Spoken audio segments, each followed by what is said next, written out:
Hey, what's up, guys? This is Benny Ricciardi with rotocurve.com. And I'm here with our Benny's Bat section for Thursday, May 26th.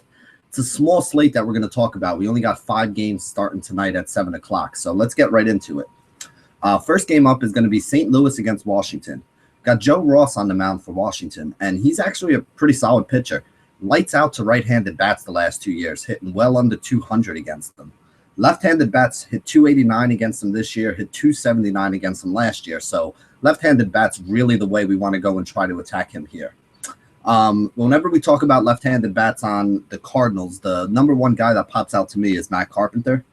If he plays, he did actually sit out yesterday. I think he was a little banged up. I'm not sure of the details of it, so you guys are going to have to do a little research there. But if he plays and is in the lineup, up on top of that lineup, 392 WOBA guy, 257 ISO against right-handed pitching. Very, very good hitter. Other than him, there aren't a lot of left-handed bats on this Cardinals team that we really like. Matt Adams is a guy who's been doing pretty well lately. He's actually 6-4 his last 9 over the last 3 games with 2 home runs and 2 doubles. So he's somebody that's obviously seeing the ball and hitting the ball well lately. So I think he's somebody we can look at. Other than that, I mean, there's not much. Maybe if Jeremy Hazelbaker gets in there, usually you have usually you have either Matt Adams or Brandon Moss in there. Hopefully it's Adams because he's been hot, but if Moss is in there, he's not a bad option either. On the other side of this game, we got Mike Leake pitching, and the way you really want to go after Mike Leake is always with left-handed bats. So 2 guys that stand out right away on Washington. You got Bryce Harper, 459 WOBA, 339 ISO, obviously one of the best hitters in baseball. If and when teams do decide to pitch to him, lately he's been a guy that's been pretty solid cash game option, but not somebody with huge upside because he's basically only seeing maybe 1 at-bat a game where they actually throw it to him and challenge him. The rest of the time, teams are just basically intentionally walking him or intentionally staying well off the plate and trying to get him to swing at something bad. And Harper's been pretty good at just taking the walks, which is a smart thing to do for baseball, but it's not something that we love for fantasy baseball because, again, he's not going to get us the big numbers if teams aren't pitching to him. Like we've been saying for weeks now, you got Daniel Murphy hitting behind him. Murphy's still hitting about 380, I think. 373 WOBA, 208 ISO score. I love the fact that he's behind Harper now because he gets up every single time with men on base. So as long as he keeps hitting, it's going to keep translating into RBIs. From the second base spot, if you can get hits and RBIs, you're going to be pretty happy at the end of the day. Next game we can talk about, we got Colorado at Boston. Clay Buchholz is on the mound for Boston. He's given up 4 or more runs in 7 of his 9 starts this year. So I do think that Colorado is going to be able to put up some runs here. Left-handed bats have a higher average against them, but right-handed bats are actually okay too. So I think the guys that stand out most, obviously Carlos Gonzalez, one of the best left-handed bats they have, one of the better ones we have in the league, period. 403 WOBA, 294 ISO for Cargo. Definitely somebody I'd look at today. Charlie Blackmon on top of the order. Homered the other day, has a couple decent fantasy scores in his last few games. 356 WOBA, 172 ISO score for him. So I think Blackman's another guy we can look at. Just staying with the lefties, you can also look at Gerardo Parra, a guy who always hits right-handed pitching pretty well. So I think he's in play. And then Nolan Arenado, very good in righty-on-righty matchups. 385 WOBA, huge 302 ISO score. So definitely another guy that I wouldn't mind having some exposure to. On the other side of this game, John Gray is pitching for Colorado. John Gray has been amazing away from home and horrendous at home in Coors Field, which, is understandable being that it's Coors Field. He has the batting average over the last 2 years. It's 100 points higher at home than it is on the road. At home, he's given up a 315, 320 batting average. On the road, he's only given up like a 220 batting average and has looked like a completely different pitcher. Left-handed bats probably the way you want to go after him. So obviously guys like David Ortiz, huge WOBA, huge ISO score, a lot of power, hit another home run last night. I mean, this guy's been crushing right-handed pitching for a long, long time. Travis Shaw, another really solid left-handed bat they have. This guy's just racking up hits this year. He's doing a really good job hitting in this 5, 6, 7 hole in that order. He's getting a lot of RBI opportunities and really making the most of them. And then the other left-handed bat is Jackie Bradley Jr., extended that hitting streak to 29 games yesterday. I mean, there isn't anybody more consistent right now in baseball. His price is coming up a little bit, but the guy's been paying it off every day. So can you really knock him for it? And then even some of these right-handed bats I think are okay.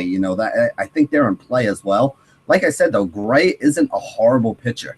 This offense is that good that I still think they're going to put up some runs, but it's not like a slam dunk. Like I said, Gray was a big prospect. He's somebody who pitches very well away from Coors Field, where his pitches actually have some movement. When you're in Coors Field, the thing people don't understand about the altitude is if you're a pitcher that throws a lot of breaking stuff, your breaking stuff doesn't break the same way up in Coors Field in the altitude. So, your slider doesn't move as much. The curveball doesn't have the drop that it normally does. If you throw a sinker, same thing there.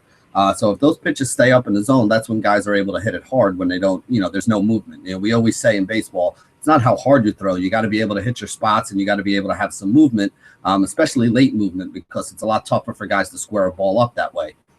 So when he's away from Coors, the movement on his pitches is great. When he's in Coors, it's not. And that's why he tends to get hit a little harder. So I do like the Red Sox here, but I wouldn't be shocked if Gray actually, holds them down to maybe only 3 or 4 runs today, which I know still sounds like a lot of runs, but the way this Red Sox offense has been playing, holding them to 3 or 4 is actually an accomplishment. Next game, we're going to talk about Milwaukee at Atlanta, and we were joking around about it this morning, but, Matt Whistler might be the highest owned pitcher on the board today. This is a guy that got lit up last year, especially by left-handed bats. They hit over 300 against them. But he's been very good, much improved in 2016, and he's facing a Milwaukee team that really doesn't have a lot of left-handed bats to go after him. So I think it's a pretty good spot for him. You can look at guys like Jonathan Villar and Scooter Gennett, who are going to be up at the top of the order. Probably the 2 best left-handed bats they have. I mean, they also have like Neuenhuis and Alex Presley are left-handed bats, but neither one of those guys is anybody that I really love. Villar has a little bit of Villar and Scooter in the middle infield, kind of cheap. I think those guys have a little bit of upside, so they're guys that I think you can look at. But I'm going to be honest, I think Whistler is one of the better pitchers on the mound today, and I think he's going to have a pretty good game. I liked it a lot better when we were getting him cheaper, when people were still looking at his stats from last year and not believing in him. But, the way he's pitched the last couple games, I mean, this guy is going to start being a viable option moving forward, especially against a right-handed heavy lineup like the Brewers. On the other side of this game, we got Wiley Peralta. One of the worst starting pitchers in the league, statistics-wise. If you look at his numbers, righties and lefties both hitting him hard. This isn't a great Braves offense, so I don't really feel like stacking up the Braves. I mean, I don't think there's a ton of upside in doing that. But you can look at a guy like Freddie Freeman, 372 WOBA, 222 ISO score, starting to hit a little bit better after a hard start to the season where he just basically couldn't hit anything. He's starting to round back into form. And then the left-handed bats are really what you want to try to attack Peralta with. So, Ender and Ciarte on top of that order, maybe a Nick Markakis. They've been batting Malik Smith in the 9 hole, so they kind of do that National League wraparound thing where Smith hits 9th and then you go into Ciarte. So if you are kind of stacking them up today, I think you want to include Malik Smith. He's actually been playing pretty solidly lately. But again, I mean, this is a Braves team that hasn't put up a lot of runs all season. They got a historically low ISO score, a historically low WOBA and WRC plus. I mean, just not a very good offense right now. So I don't think there's enough firepower to stack them up. But I do think you can look at 2 or 3 bats in this team to throw into a stack that you have, because I do think that they're going to do pretty well against Peralta, who, like I said, has been one of the worst statistical pitchers we have in the MLB right now. Next game we can look at is Baltimore against Houston. Lance McCullers back on the mound for Houston. I think this is his 3rd start since coming back off the DL. I mean, when he's 100%, this guy is really good. He's a high strikeout pitcher, keeps the runs and hits down to a minimum, still walks a few too many batters for my taste, but, he's a talented player. I think you want to look at the guys on Baltimore that hit right-handed pitching well. The 2 guys that hit right-handed pitching the best, Manny Machado, righty-on-righty situations, 391 WOBA, 256 ISO score, so he's got power and he hits them consistently.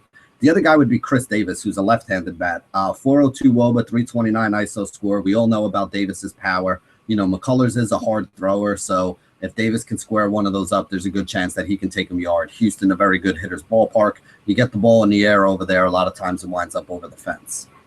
On the other side of this game, we got another guy who's been pitching pretty good in 2016, and Kevin Gausman. Been solid. The K percentage is up, which is something that we really like if we're looking for a starting pitcher to use. And we know this Houston team, I mean, yes, they can hit some home runs, but they're also a team that strikes out a lot. So I think this could be a pretty sneaky good spot here for Gausman. Right-handed bats actually have a higher average against them over the last 2 years. So you look at a guy like Carlos Correa, who actually is probably the best hitter righty on this Houston team. 358 WOBA, 205 ISO score. He's a solid option. I don't know if I really want to pay up for him at shortstop today. I like both of these expensive shortstops, him and Machado in this game. So, it's going to be a decision on which one of them I want, and it'll probably rely on, how the roster build goes and whether I'm using a McCullers or maybe a Gaussman on some of these rosters. Because on a short slate like this, I think both of those guys might be in play as starting pitchers. You can also look at maybe like a Springer or an Altuve. Springer is okay, much better against left-handed pitching, so it's not like it's an easy spot for him. And I'm not really sure what's up with Altuve. His numbers are okay. You would normally like him in this spot, but he's 0 for his last 17 over the last 4 games. Even a couple games before that, he was like 1 for 4, 1 for 5. He's probably like 2 for his last 25 or 26. So for a guy that's normally a high average guy, something's definitely not right if he's only getting like 2 or 3 hits here. Last game we can talk about, we got Chicago White Sox against Kansas City Royals. Miguel Gonzalez is on the mound for the White Sox. Left-handed bats have a higher average against them. He has a big fly ball and home run rate too. So some of these guys that, have a little bit of power could be in play here today against them. Eric Hosmer is the one that stands out the most for me. 387 WOBA, 192 ISO score, hits in the 3rd spot of that order, does have some power, is a very consistent hitter, really, really solid. Definitely like Miguel Gonzalez. You have the other left-handed bats. They don't really have a lot left on this lineup right now. Moustakas and Alex Gordon collided the other day. Moustakas is going to get an MRI today, so I don't think he's going to be in the lineup. And Gordon's already on the 15-day DL. So you're taking 2 of those left-handed bats out of that lineup. You're basically just leaving like Morales and Hosmer. Hosmer's been hitting well. Morales has been absolutely horrible. So, that's basically where we stand at the moment with those 2 guys. The only other guy I wanted to mention here, Paolo Orlando, who's been coming in and playing some of those, some of those outfield innings and getting some of those at bats. This is a guy that's basically averaged about 13 fantasy points per game over his last 7 games. 5 of those 7 games, he's got double-digit fantasy points for you, and he's really, really cheap. So if you're looking for a flyer today, I think Paolo Orlando is somebody who does make a little bit of sense because he has been playing that well. On the other side of this game, we got Danny Duffy, the lefty, pitching for Kansas City. Right-handed bats do better against him. 260 average about this year, 270 average last year. He's a guy that has a really high fly ball rate. So at home in Kansas City, that's not a horrible thing because it's not a great park to hit home runs out of. When he's on the road, though, sometimes he struggles depending on what park he is in. The one guy who stands out to me on Chicago White Sox is Todd Frazier. Frazier has a lot of power versus left-handed pitching, 223 ISO score for him. So he is somebody that can jack out a home run. Like I said, Kansas City, not an easy place to hit a home run. I want to look at more of these right-handed bats, but I really don't like the Chicago White Sox offense. I just don't think they have a lot of upside. So other than Todd Frazier, I don't think there's really anybody I'm looking at here. And that pretty much sums it up, guys. Like I said, we only have 5 games tonight. It's a pretty small slate. There's going to be a lot of overlap, going to be a lot of high ownership rates. And you're basically going to have to make sure that you hit on the right guys in order to to win tonight. Probably not a night that I'm going to be playing high volume or putting a lot of money on the line. It feels a little bit more like a GPP night to me, where you take a couple chances, maybe take a pitcher who you think is going to be off the board or stack up a team who's not the most obvious team to stack up. I don't think this is the greatest night. We come back tomorrow with a really big slate that should be really nice. When we have these small 5-game slates, I don't think it's the spot where you want to put, a large portion of your bankroll on the line. So like I said, you can make money tonight just as easily as you can make money on a big night. I prefer some of the big slates. Other people like the smaller slates. They feel like it's easier for them to narrow down choices. Whatever your preference is, by all means, go ahead and roll with it. So thank you for joining us here today for our, pretty quick edition of Benny's Bats here at rotocurve.com. And as always, stay classy, DFS.